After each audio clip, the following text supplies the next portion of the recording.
बंधु, मुझे तो बहुत भय लग रहा है। आपके कहने से जंगल के मार्ग से मात हो गए, किंतु ये मार्ग असुरक्षित भी है। इस मार्ग से द्वारका नगरी की दूरी बहुत ही कम है, इसीलिए मैं आपको इस जंगल वाले मार्ग से लेकर के आया। सत्य है, किंतु हम व्यापारी हैं, हमारे पास कीमती सामान है। ऐसे सुनसान मार्ग की यात्रा करना हमारे लिए सुरक्षित नहीं है।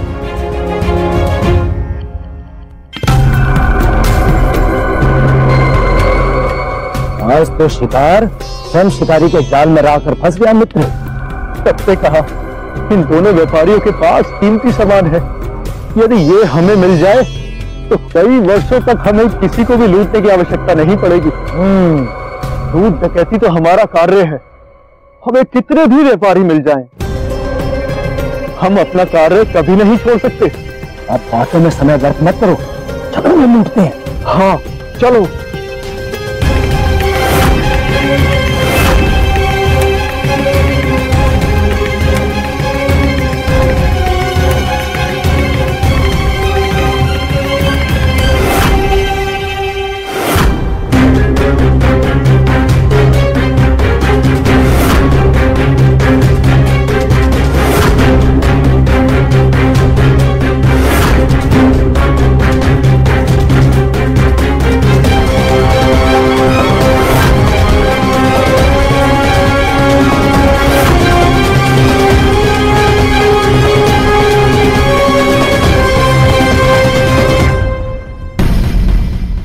लगता है हमारा कोई पीछा कर रहा है। चलो शीघ्र चलो।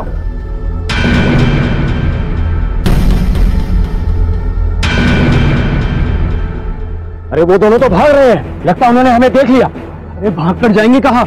चलो पकड़ते हैं, चलो।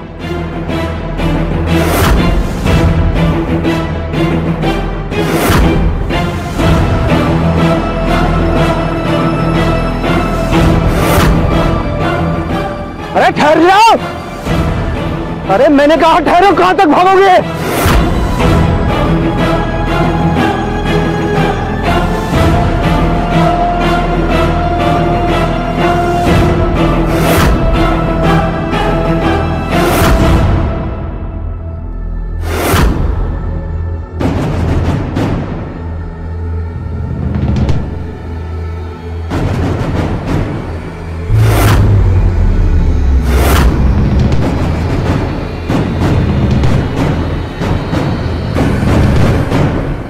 अरे बचकर जाएंगे कहाँ? अरे यही कहीं आसपास होंगे, चलो ढूंढते हैं। हाँ चलो।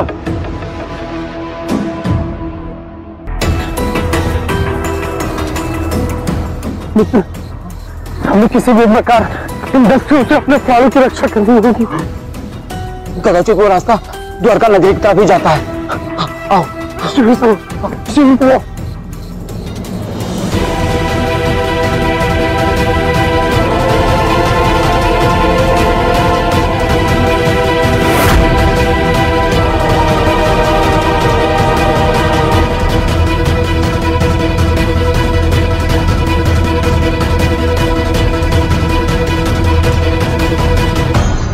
भगवान की भक्ति में विधि से अधिक प्रेम की प्रधानता है। एक बार स्वयं को भुलाकर श्री राधा कृष्ण के चरणों में समर्पित होने से ही मनुष्य भक्ति का रस जान सकता है। अपनी सामर्थ्य के अनुसार दीन दुखियों की मदद करिए। ईश्वर सब में बसता है, हर रूप में बसता है, इसलिए हर रूप का आदर करिए। जरूरतमंदों की मदद कीजिए। हमारी रक्षा कीजिए प्रभु, हमारी रक्षा कीजिए। भगवान हमारी रक्षा कीजिए। कोई दस्यु लूट के उद्देश्य से हमारे पीछे पड़ गए और वो यहाँ तक भी आ गए हैं। प्रभु हमारी रक्षा कीजिए प्रभु।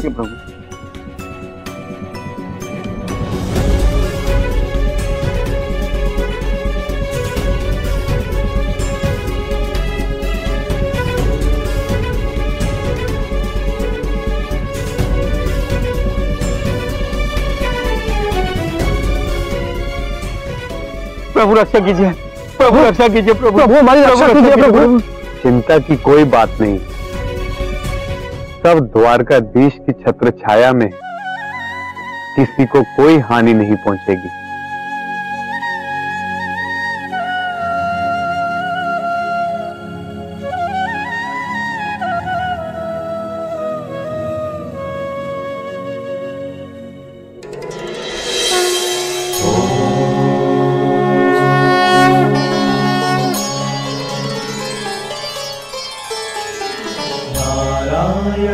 नमस्कृत्य नरं चैव नरोत्तमं देवीं सरस्वतीं व्यासं ततो जयमुदीरये।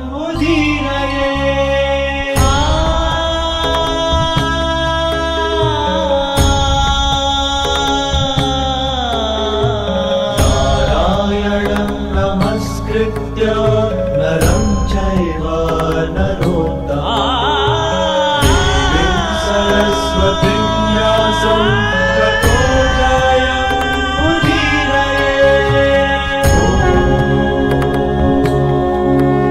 क्षमा करें भगवान, हमसे भूल हो गई। हम आज से लूटपाट सब त्याग देंगे। आप हम पर कृपा करें प्रभु, आप हमें अपनी शरण में ले ले, आप हमें अपनी शरण में ले ले प्रभु।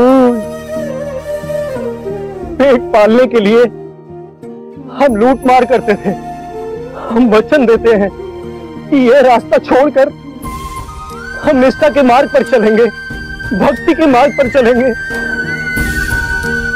कृपया आप हमारा मार्गदर्शन करें प्रभु।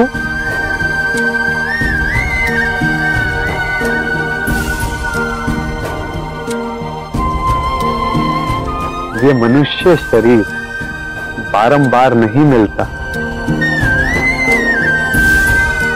जब श्री हरि की कृपा होती है तभी इसकी प्राप्ति होती है। इसे पाकर भी यदि हम लूट मार तथा हिंसा आदि में अपना जीवन व्यर्थ करते हैं तो हम स्वयं अपने साथ अन्याय कर रहे हैं, जबकि ये शरीर श्री हरि की प्राप्ति के लिए ही मिला है। भगवान, तो हमें श्री हरि की प्राप्ति किस प्रकार हो सकती है? यदि मेरे प्रति तुम्हारे मन में निष्ठा है तो वैष्णव धर्म की दीक्षा लो। श्री राधा कृष्ण की भक्ति से बढ़कर कुछ भी नहीं। एक बार अपना चित्त द्वारकाधीश के चरणों में लगाओ, तुम स्वयं देखोगे कि तुमसे अधिक धनवान कोई नहीं। वहां सब सुख है। एक बार जो श्री राधा माधव का हो गया, उसे किसी और बात की चिंता की आवश्यकता नहीं। भगवान स्वयं अपने भक्तों का ध्यान रखते हैं। आपकी जय हो भगवान निम्बार्काचार्य, आपकी जय हो। भगवान निम्बार्काचार्य की जय, भगवान निम्बार्काचार्य की जय।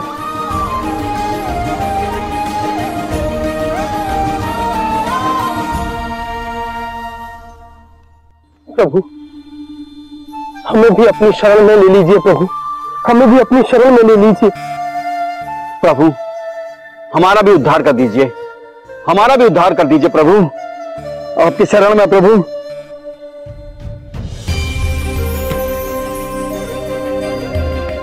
अवश्य। लक्ष्मण, दीक्षा की तैयारी करो। जी गुरुदेव।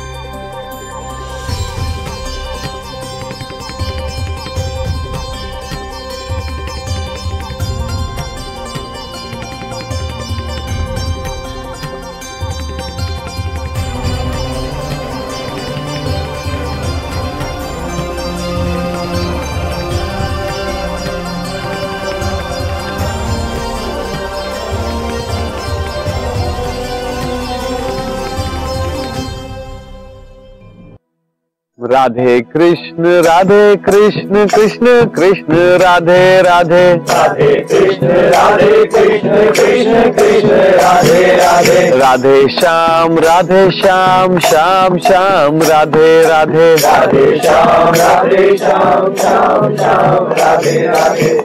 राधा माधव की जय। राधा माधव की जय। राधा माधव की जय।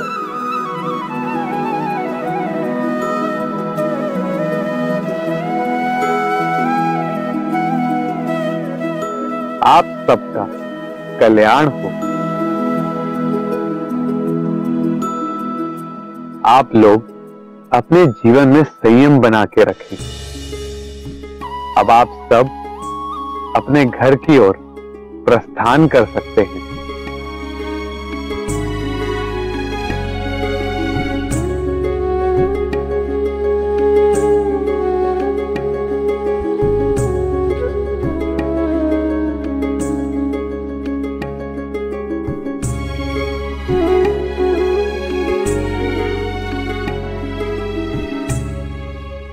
गुरुदेव, आपने उन लुटेरों का जीवन और जन्म दोनों को उद्देश्य पूर्ण बना दिया। लक्ष्मण, नर रूप ही नारायण है। मनुष्य किसी कारणवश सत्य और भक्ति का मार्ग से विमुख हो जाता है।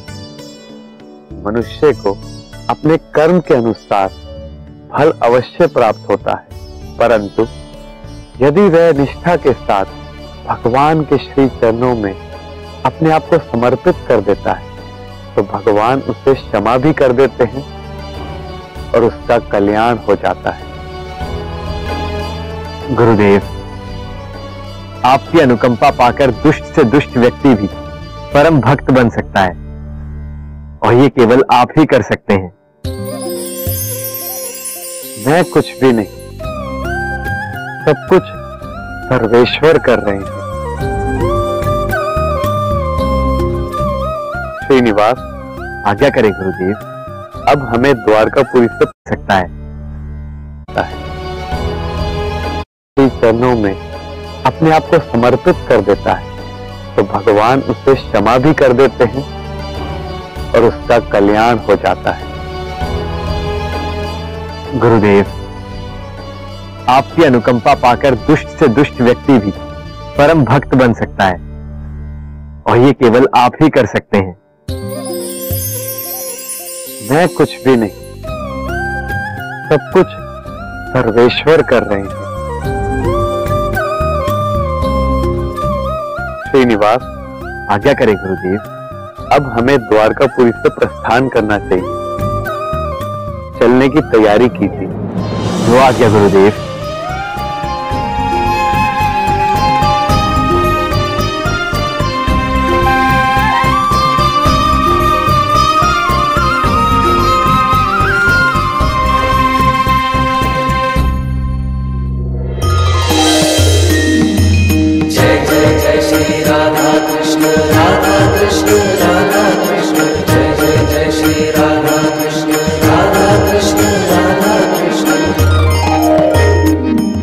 गुरुदेव,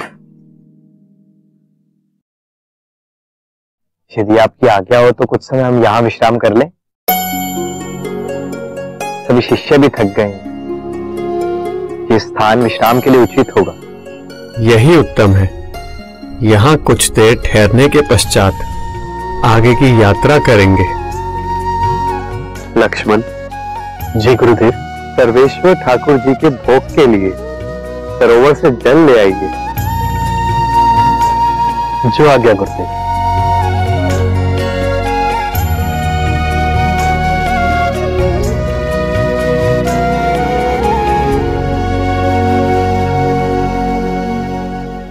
लाल बाबा की, लाल बाबा की, लाल बाबा की।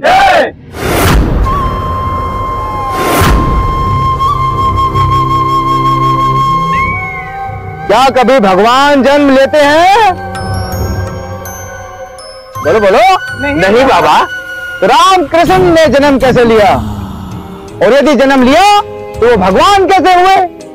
जिसने एक साधारण मानव की भांति जन्म लिया हो उसे आप सब भगवान कैसे कह सकते हैं? मैं आप सबको बताना चाहता हूँ कि साधु संतों पर विश्वास ना करें। ये सनातनियों का फैलाया हुआ झूठ है। रामकृष्ण भगवान हैं। यदि वो भगवान हैं, तो मैं भी भगवान हूँ। यदि वो विद्वान है, तो मैं भी विद्वान हूँ। वेद पुराण शास्त्रों की महत्ता को बढ़ा चढ़ा कर बताया गया है। तिलक कंठी लगाने से क्या होता है? सनातनी तो ये भी कहते हैं कि कलयुग में मानव की बुद्धि और चेतना निम्न स्तर पर चली गई है। यदि सभी वर्ण के लोग शिक्षा प्राप्त करते हैं, तो वे बुद्धिहीन कैसे हो सकते हैं? आपका कथन सत्य है प्रभु। अरे सनातनी तो ये भी कहते हैं नियम संयम से रहो। क्यों रहो? जीवन एक बार मिला है, जब तक जियो आनंद से जियो। हमें व्यर्थ में चिंता करने की आवश्यकता नहीं है। आप सबको मुक्ति मैं दूंगा। यदि आपको पूजना ही है, तो मुझे पूजिए। आप सब मेरा अनुसरण कीजिए। मैं ही भगवान हूँ, इसका प्रमाण मैं आपको दूंगा। लाल बाबा की जय! लाल बाबा की जय! लाल बाबा की जय! बाबा, वो देखिए, एक पाखंडी सरोवर की ओर आ रहा है।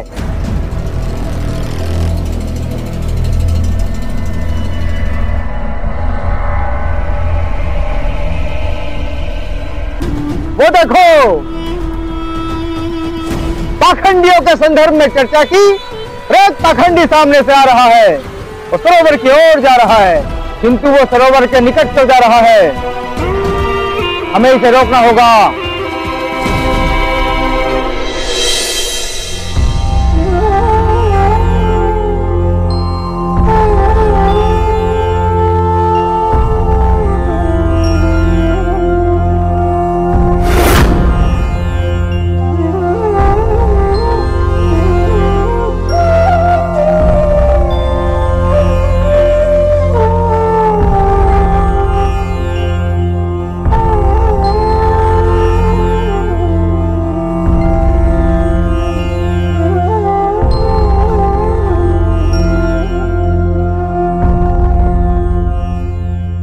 रुक जा मूर्ख!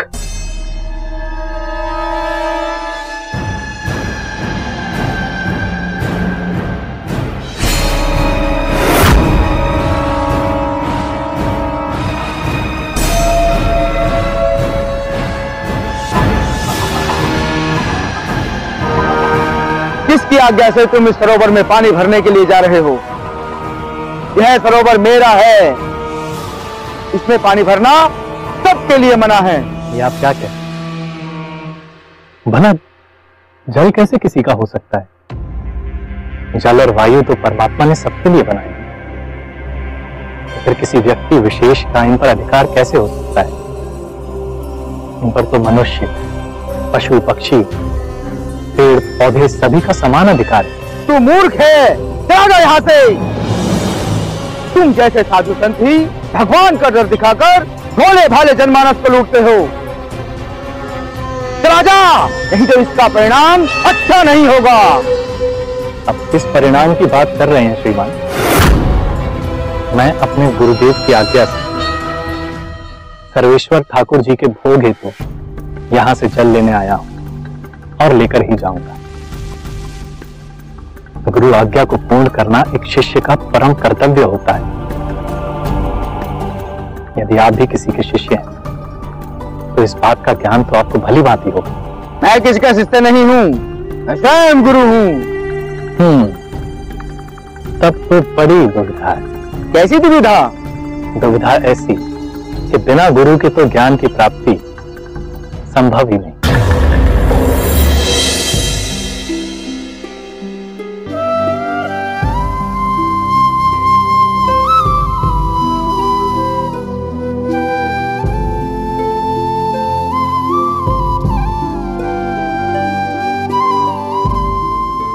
बहुत समय हो गया, लक्ष्मण भट्ट अभी तक जल लेकर नहीं आए। हाँ गुरुदेव, फिल्म तो बहुत हो गया है, मैं जाकर देखता हूं गुरुदेव। श्रीनिवास, मैं भी साथ चलता हूं। इस स्थान पर थोड़ा विचरण भी हो जाएगा। गुरुदेव, आप जाइए, मैं सर्वेश्वर ठाकुर जी की सेवा में यहीं उपस्थित रहूंगा।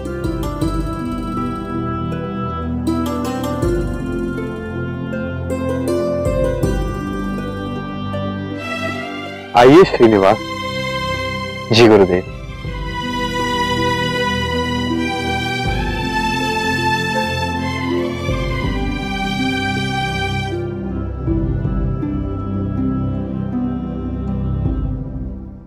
ऋषिवर, लक्ष्मण भट्ट जी को इतना विलंब कैसे हो गया? कदाचित कोई समस्या होगी। आज से पूर्व तो इतना विलंब कभी नहीं हुआ। आपने सत्य कहा, लक्ष्मण भट्ट जी प्रत्येक कार्य में कुशल हैं। उन्हें जो दायित्व मिलता है वो उसे भली भांति निभाते हैं। तू क्या समझता है मैं अज्ञानी हूं? अब आप स्वयं अपने मुख से ये कह रहे हैं तो मुझे क्या संदेह हो सकता है? अब तो तू कदापि यहां से चल नहीं लेके जा सकता। मैं देखता हूं कि तू कैसे चल लेके जाता है।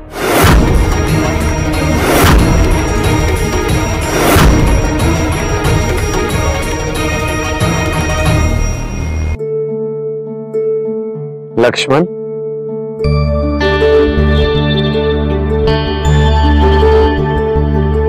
प्रणाम गुरुदेव। ये महोदय मुझे जल नहीं लेने दे रहे गुरुदेव।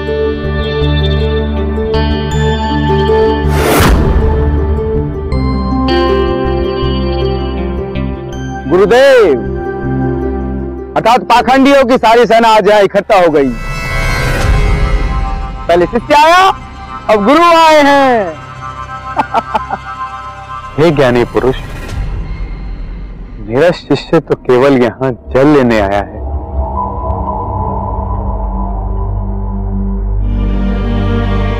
इस कमंडल में जितना जल आएगा हम उतना ही जल यहां से लेकर चले जाएंगे। इस सरोवर से कोई जल नहीं भर सकता, इसमें केवल मेरा अधिकार है। मेरा आपसे अनुरोध है, कृपया मुझे जल भरने दें। ठाकुर जी को भोग लगाना है। लगता है तुम सब ऐसे नहीं मानोगे। इसे अपना बल का प्रयोग करना ही पड़ेगा। हम वैष्णवों पे तुम क्या बल का प्रयोग करोगे?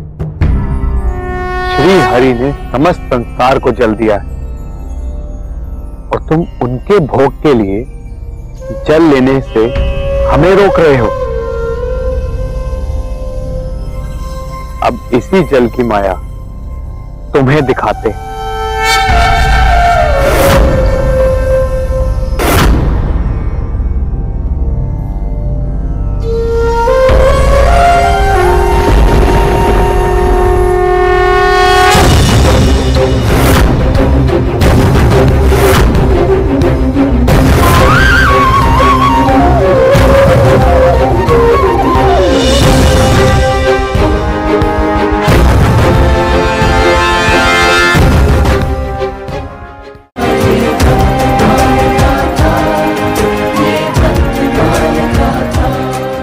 जय श्री राधे, जय श्री कृष्ण।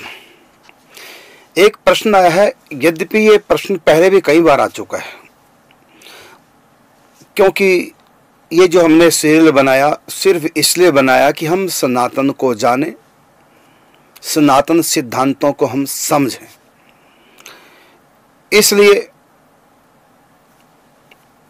भक्तमाला गाथा के तुरंत बाद मैं 5-7 मिनट के लिए आता हूँ और कुछ सनातन सिद्धांतों को समझाता हूं। तो प्रश्न आया आज कि देवी भागवत पुराण में स्पष्ट रूप से समझाया गया कि ये सृष्टि की रचना भगवती दुर्गा ने की और शिव पुराण में बिल्कुल स्पष्ट रूप से उल्लेख है कि सृष्टि का सृजन भगवान शिव करते हैं। और श्रीमद् भागवत जी में वर्णन आया है, भगवान विष्णु की नाभि से कमल, कमल से ब्रह्मा जी, फिर सृष्टि उत्पन्न होती है ब्रह्मा जी के द्वारा और भगवान नारायण आज्ञा देते हैं। और इसी प्रकार से ब्रह्म वैवर्त पुराण में बहुत विस्तार से उल्लेख है कि ये सृष्टि भगवान श्री कृष्ण के द्वारा प्रारंभ होती है। तो लोग कंफ्यूज हैं, भ्रमित हैं कि आखिर हम क्या माने, ये सृष्टि की संरचना किसने की है। किसी पुराण में कुछ, किसी पुराण में कुछ, किसी पुराण में कुछ। यद्यपि इस पर कल हम चर्चा कर चुके हैं, फिर भी आपके समझ में नहीं आया तो और थोड़ा सा डिटेल में आपको बता देता हूं। वो ये, इस सृष्टि की एक बार रचना नहीं हुई, अनंत बार प्रलय आ चुकी है, महाप्रलय आ चुकी है, प्राकृतिक प्रलय आ चुकी है और अनंत बार नई सृष्टि की संरचना हो चुकी है। सृष्टि फिर प्रलय, फिर सृष्टि फिर प्रलय, ये कब से चल रहा है? तो आदि है ही नहीं, अनादि। और ये सिलसिला सृष्टि प्रलय फिर सृष्टि फिर प्रलय, ये कब तक चलेगा? कहते हैं इसका अंत भी नहीं। इसलिए भगवान श्री कृष्ण गीता में कहते हैं, न अंतो न च आदिर न च संप्रतिष्ठा। इस माया की सृष्टि की न तो शुरुआत है, आदि का मतलब शुरुआत, न आदि न च अंतो, इसका अंत भी नहीं है। और न च संप्रतिष्ठा, ये प्रतिक्षण परिवर्तनशील है, ये स्थिर नहीं है। तो ये सूत्र गीता में दिया सृष्टि के बारे में। ये अनादि काल से सृष्टि है, इसकी शुरुआत है ही नहीं। तो जब प्रलय आती है, एक होती है प्रलय, एक होती है महाप्रलय, एक होती है प्राकृतिक प्रलय। प्रलय आती है स्वर्ग तक, जब इंद्र बदलता है, एक मनवंतर बदलता है। 14 बार जब मनवंतर बदलेंगे, अर्थात 14 बार जब प्रलय आएगी, यहां से स्वर्ग तक की प्रलय आती है। जब 14 बार प्रलय आएगी तो एक बार महाप्रलय आती है। उसी को ब्रह्मा का एक दिन कहते हैं और महाप्रलय को ब्रह्मा की रात कहते हैं। तो ब्रह्मा के एक दिन में 14 इंद्र बदल जाते हैं, 14 बार स्वर्ग की रचना होती है ब्रह्मा जी के एक दिन में। ब्रह्मा जी के एक दिन को कल्प कहते हैं, यही सृष्टि काल समय अवधि है। एक कल्प में 14 मनु, अर्थात ये चारों युग 1000 बार बीत जाते हैं। यह है ब्रह्मा जी का एक दिन। ब्रह्मा जी के एक दिन की अवधि है दिन रात की 8 अरब 64 करोड़ वर्ष की। और इस कालमान के हिसाब से ब्रह्मा जी की आयु है 100 साल की। ये तो एक दिन है, 8 अरब 64 करोड़ साल का एक दिन रात, एक अहोरात्र। जब इतना बड़ा एक दिन है तो फिर 30 दिन का एक महीना, 12 महीने का एक वर्ष, इस कालमान के हिसाब से ब्रह्मा जी की आयु 100 वर्ष की है। ब्रह्मा जी की पूरी आयु में 36,000 कल्प बीत जाते हैं। अर्थात भगवान श्री कृष्ण का अवतार इस धराधाम पर ब्रह्मा जी की पूरी आयु में 36,000 बार हो जाता है। जब ब्रह्मा जी की आयु समाप्त होती है तब बोलते हैं प्राकृतिक प्रलय, अर्थात पूरा ब्रह्मांड ही समाप्त हो जाता है। फिर दोबारा से ब्रह्मांड की रचना होती है। तो कई बार भगवती दुर्गा जी के द्वारा अनंत अनंत ब्रह्मांडों की रचना होती है, सृष्टि की शुरुआत होती है। कई बार भगवान शिव के द्वारा और कई बार भगवान कृष्ण के द्वारा, कई बार भगवान नारायण के द्वारा। तो ये सृष्टि एक बार नहीं रची गई, अनंत बार सृष्टि रची गई, अनंत बार प्रलय होता है। तो कभी भगवती दुर्गा जी के द्वारा, तो जब सृष्टि भगवती दुर्गा जी के द्वारा प्रारंभ होती है तो उस समय उस काल में, उस सृष्टि में भगवती दुर्गा जी की प्रधानता होती है। उसमें भगवान शिव, राम, कृष्ण सब दुर्गा जी के उपासक होते हैं। और जब सृष्टि भगवान शिव के द्वारा प्रारंभ होती है तो उस समय राम, कृष्ण, दुर्गा सब भगवान शिव के उपासक होते हैं। उस समय उस सृष्टि में भगवान शिव की प्रधानता होती है। और जब सृष्टि की संरचना भगवान श्री कृष्ण के द्वारा होती है उस समय भगवती दुर्गा, भगवान शिव सब कृष्ण के उपासक होते हैं। ये आपके प्रश्न का उत्तर है। ये पंच परमेश्वर है, ब्रह्मा, विष्णु, महेश, भगवती दुर्गा और गणेश जी। ये पांच परमेश्वर हैं। लेकिन वर्तमान की सृष्टि में, वर्तमान के कल्प में ब्रह्मा जी के स्थान पर भगवान सूर्य का नाम है पंच परमेश्वर में। तो भगवान विष्णु, भगवान शिव, भगवती दुर्गा, भगवान गणेश जी एवं भगवान सूर्य, ये पंच परमेश्वर हैं। तो कभी किसी के द्वारा सृष्टि प्रारंभ होती है, कभी किसी के द्वारा प्रारंभ होती है। ये पांचों एक ही परमात्मा है। सनातन धर्म में एक परमात्मा माना गया है, एको ब्रह्म द्वितीयो नास्ति। एक ही परमात्मा, दो नहीं है। राम, कृष्ण, दुर्गा, शिव, गणेश जी, यदि हम इनको अनेक भगवान मानेंगे तब तो सिद्धांत ही समाप्त हो जाएगा। वैदिक सिद्धांत है, हमारे शास्त्रों में वेद, हमारे धर्म में वेद मुख्य होता है। जो वाणी वेद से प्रतिकूल हो उसको हम नहीं मानते। और वेद में है एको ब्रह्म द्वितीयो नास्ति, परमात्मा एक है, दो नहीं है। हाँ, उन्होंने अनेक अवतार ले रखे, अनेक रूप ले रखे। भगवान ब्रह्मा जी के रूप में सृष्टि का सृजन कर रहे हैं और भगवान नारायण के रूप में पालन कर रहे हैं, भगवान शिव के रूप में संहार कर रहे हैं, भगवान गणेश जी के रूप में अनुग्रह कर रहे हैं, भगवती दुर्गा जी के रूप में सृष्टि का निग्रह कर रहे हैं। ये पांच कर्म पंच परमेश्वर परमात्मा कर सकते हैं, देवता नहीं कर सकते। देवता वो है जो कभी मानव थे, अच्छे कर्म करके देवता बन गए। और देवताओं का राजा इंद्र है, इंद्र से बड़ा कोई देवता नहीं। सब देवता इंद्र के आगे सर झुकाते हैं और इंद्र इन पंच परमेश्वर के आगे सर झुकाता है, क्योंकि ये पांचों देवता नहीं है, ये पांचों परमेश्वर हैं। और परमेश्वर 5, 8, 10 नहीं होते, परमेश्वर केवल एक है। तो वो एक ही परमेश्वर अनेक रूप धारण करके और नाना प्रकार के खेल कर रहे हैं। तो कभी शिव बड़े बन जाते हैं, राम, कृष्ण, दुर्गा छोटी। कभी दुर्गा बड़ी बन जाती है किसी लीला में तो राम, कृष्ण, शिव छोटे। कभी श्री कृष्ण बड़े बन जाते हैं, बाकी और रूप छोटे। और सच बात है, ये सब एक ही है, एक ही परमात्मा नाना रूपों में लीलायमान है। तत्वतः कोई भेद नहीं, केवल भेद है लीलागत, लीला अलग अलग प्रकार की। जैसे बर्फ, पानी और भाप, ये तीन लगते हैं लेकिन तीनों जल ही है, एक ही है। अधिक ठंडा कर दिया तो बर्फ और अधिक गर्म कर दिया तो भाप, है तो पानी।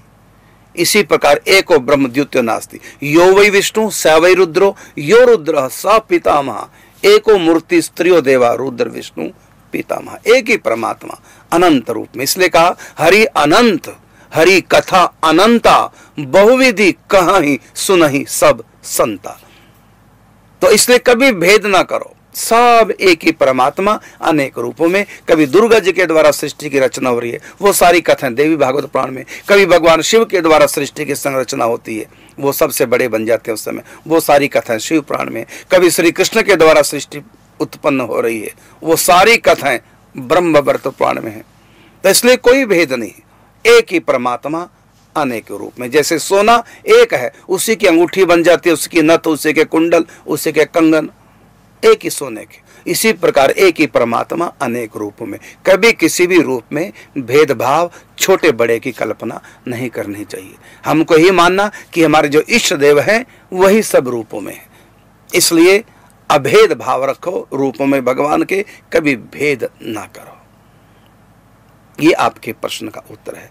अब आपको मिलेंगे ठीक 15 मिनट के बाद चरण छाया YouTube चैनल पर प्रतिदिन की भांति। तब तक के लिए चाहेंगे आपसे अनुमति। जय श्री राधे, जय श्री कृष्ण।